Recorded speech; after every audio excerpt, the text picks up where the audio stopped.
নমস্কার জানাই প্রথমেই। তো আজকে যেটা আলোচনা করব সেটা হচ্ছে, আপনার কি কখনো এমন মনে হয় যে আপনি হয়তো সেই জিনিসটা পাওয়ার যোগ্য, অথচ আপনি পাচ্ছেন না? যদি আপনার এরকম মনে হয়ে থাকে, তাহলে প্রথমেই চিন্তা করুন যে আপনি যে জিনিসটি আগ্রহ করে চাইছেন সেটি কি আপনার পাওয়ার যোগ্য, বা আপনি কি সেই জন্য এখনও তৈরি হতে পেরেছেন? যদি না হয়ে থাকেন, কিছুদিন অপেক্ষা করুন। আমরা সবসময় কিছু না কিছু চেয়েই থাকি প্রকৃতির কাছে। কখনো কি ভেবে দেখেছেন যে প্রকৃতি আমাদেরকে না চাইতেই কত কিছু দিয়ে থাকে? আমরা প্রকৃতির উপহার হিসেবে প্রতিদিন কিছু নিত্য নতুন উপহার পেয়ে থাকি। আমার মনে হয় মানুষের থেকে আমরা প্রকৃতির কাছেই আমাদের প্রিয় জিনিসটি বা যাই হোক না কেন সেটা পেয়ে থাকি। প্রকৃতি মা হচ্ছে আমাদের এতটাই আপন যে তার কাছে কিছু চাইতে হয় না। সব দুঃখের বা যন্ত্রণার সব কিছু ওষুধই তার কাছে থাকে।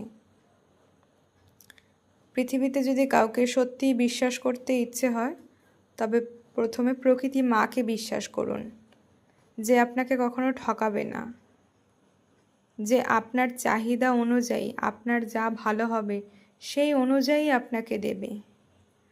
আপনাকে এরপরে কিছু চাইতে হবে না। সে আপনাকে বিনা স্বার্থে উপকার করে যাবে। এই যে প্রকৃতিতে পশু পাখি গাছপালা, তাদের থেকে কি সত্যিই আমরা কিছু চাই? তারা তো বিনা স্বার্থে আমাদেরকে প্রতিদিন কিছু না কিছু দিয়ে যাচ্ছে। তাদের থেকে আমরা অনেক কিছু পেয়েও কখনো তাদের প্রতি আমরা কৃতজ্ঞতা জানাই না, বা জানানোর ইচ্ছাও প্রকাশ করি না। হয়তো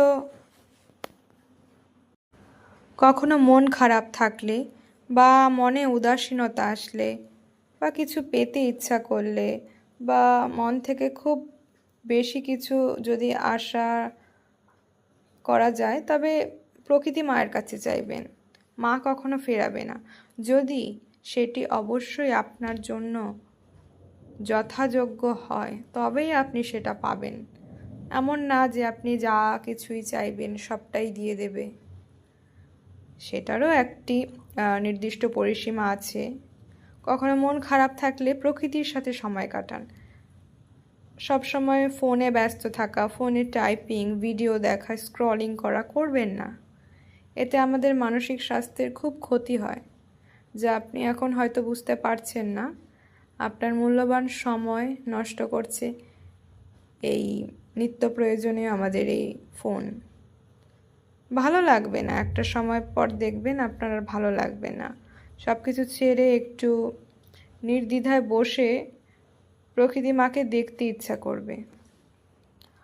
হয়তো এই কথাগুলো শুনতে একটু অন্যরকম লাগছে, তবে আপনি কখনো ভেবে দেখবেন যে আপনার এই অনুভূতি কি কখনো হয়েছে, বা আপনি কি এভাবে কখনো ভেবে দেখেছেন? যদি না দেখে থাকেন, একটু ভাবার চেষ্টা করুন আপনার কি অনুভূতি হচ্ছে। আমাকে অবশ্যই কমেন্ট সেকশনে জানাবেন। আর আপনাদের যদি কোনো অ্যাস্ট্রোলজিক্যাল কনসালটেন্সির প্রয়োজন হয়, অবশ্যই আমার চ্যানেলের ডেসক্রিপশনে দেওয়া নাম্বারে যোগাযোগ করবেন। ভালো থাকবেন সবাই। আর আমি চেষ্টা করব কিছু বিভিন্ন নতুন ধরনের বিষয় নিয়ে ভিডিও করার। ভালো থাকবেন, নিজের স্বাস্থ্যের যত্ন নেবেন, নিজেকে খুশি রাখবেন। ধন্যবাদ।